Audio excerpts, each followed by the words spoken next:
tal? Mi nombre es Paco Blin Blin y bienvenidos a este espacio de conexión universal donde hablaremos de infinitos temas, como justo el de hoy, y por eso tengo un grandísimo especialista, el doctor, el neurofisiólogo Eduardo Calixto. Eduardo, ¿cómo estás? Feliz de estar contigo y con los amigos que nos están viendo. Muchas gracias por estar aquí. Fíjate que hoy queremos platicar un tema bien interesante. ¿Qué pasa en la cabeza cuando uno se enamora? ¿Cómo funciona el cerebro de un enamorado? Fíjate nada más en este aspecto, se activan 29 áreas cerebrales, se conectan, procesos de memoria, aprendizaje, cognición, atención, pero lo más interesante de esto es que entre más enamorados estamos, disminuye la inteligencia, disminuye la congruencia. Es decir, se activan áreas específicas para sentirnos bien, nos emociona, pero se va disminuyendo el proceso de freno, de proyección específica social, de objetividad. Vamos perdiendo freno. O sea, es por eso que en las primeras etapas del amor damos todo a manos llenas, hacemos lo imposible, vendemos hasta el carro, la casa y todo, con tal de invitarla a salir. Y fíjate nada más en ese aspecto. Si nosotros, que somos la especie más evolucionada, no hiciéramos esto, no seríamos lo que somos.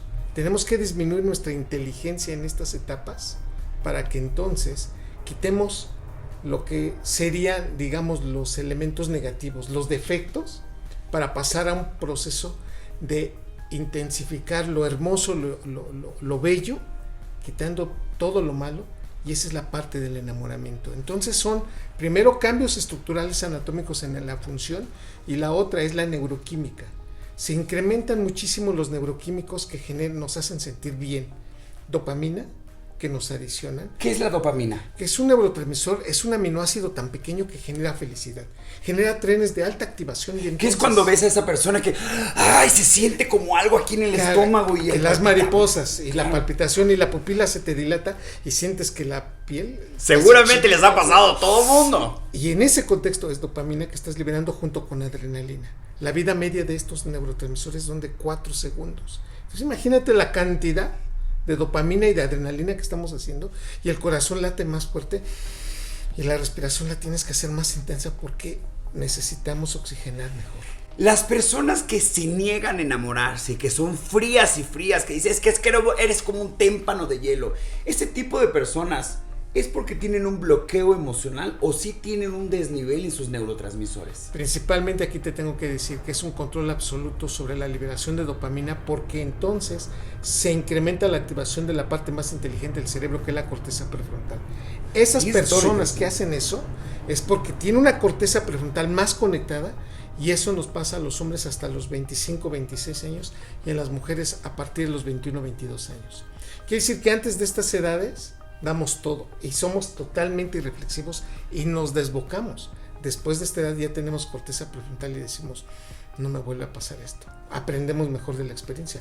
Por eso un enamoramiento antes de los 21, 22 mujeres, 25, 26 en los hombres, es caótico, es increíblemente y terriblemente destructivo, porque es cuando tú das todo y prácticamente vas a aprender lo mejor de las cosas. Fíjate que cuando hablamos de la magia, hablamos del mundo espiritual, decimos que hay un momento en donde dos cuerpos se entrelazan energéticamente y se unen en un solo cuerpo.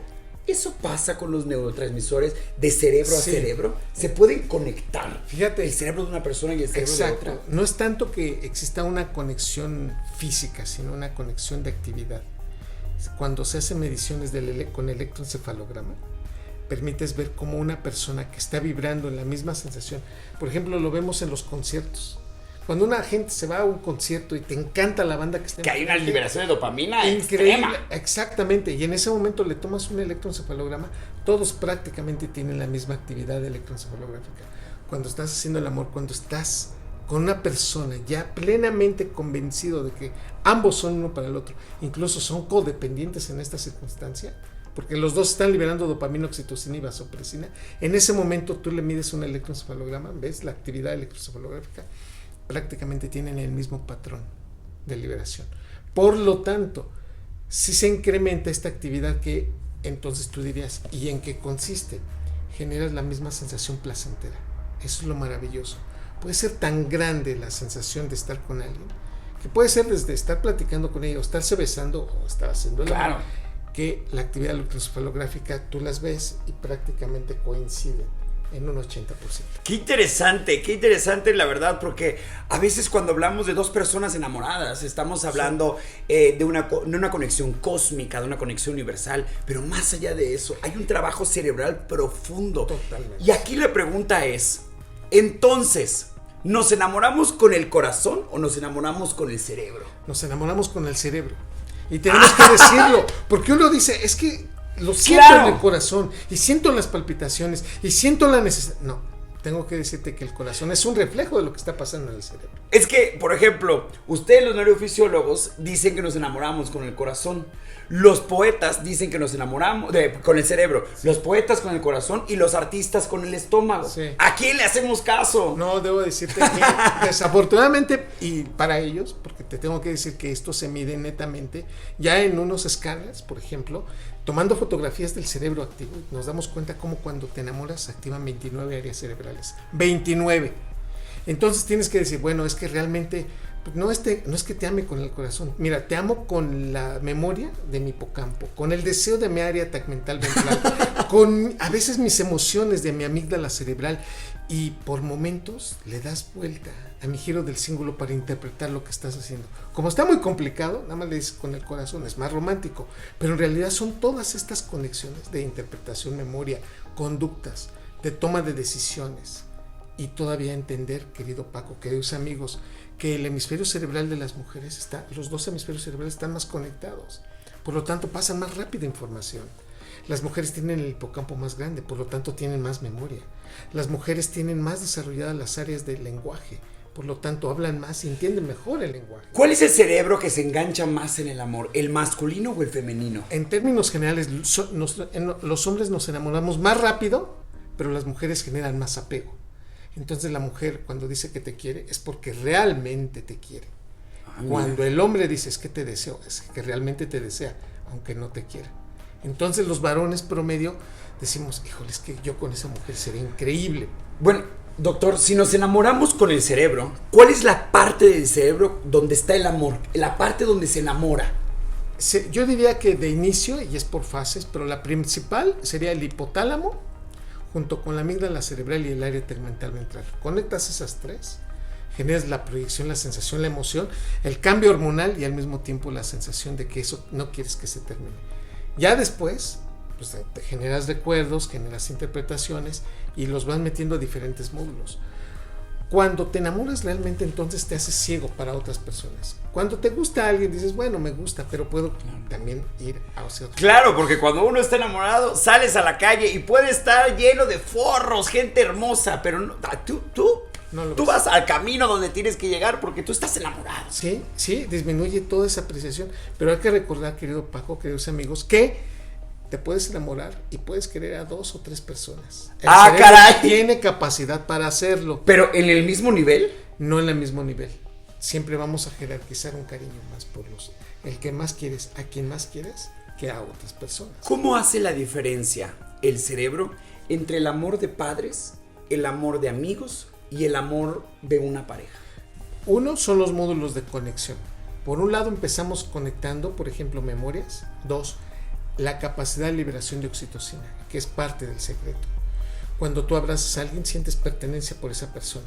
Por eso, entre más abrazos, más besos, sientes que esa interacción es más fuerte. Es oxitocina cuando abrazas. Aunque el otro no quiera, tú le estás liberando oxitocina. Te tranquiliza, te genera cambios, incluso en la percepción de miedo, en la sensación de estrés. Increíble. Y ante esta situación es la oxitocina y es la capacidad de liberación de oxitocina. Por eso cuando le dice a alguien, te quiero mucho, es cuánta oxitocina te está liberando para sentir la sensación de que eso puede estar funcionando mejor. Por lo tanto, ¿cuáles son las grandes diferencias? La conexión en serie, en paralelo, pero también la liberación de dopamina y principalmente de oxitocina. Por eso, cuando una mamá abraza a su hijo, le libera oxitocina. Y esa memoria de liberación de oxitocina se le queda al cerebro. Y en la etapa adulta, cuando te abrazan, te quieren, es una sensación que el cerebro le gusta recordar. A ver, doctor, yo tengo 2 preguntas bien interesantes. La primera, y después iremos con la segunda. La primera es, ¿en qué momento del enamoramiento, o más bien, en qué parte del cerebro comienzan a relacionarse y a estancarse los apegos, a clavarse los apegos, de decir, de aquí soy y no me voy a mover? Son 2 partes estructurales. Una es hemagiro del cíngulo, que es una región que está aquí arribita, una derecha y una izquierda, que te permite interpretar y al mismo tiempo también procesa el dolor físico y el dolor moral. Son neuronas espejo que cuando tú estornudas, también el otro se contagia, o estás jugando o se pegan y tú también te puedes sentir dolor. Son neuronas espejo. Esas neuronas también son las que interpretan muchas cosas en la vida cotidiana. Por eso, este es el primer sitio en donde se empieza a generar la liberación de oxitocina.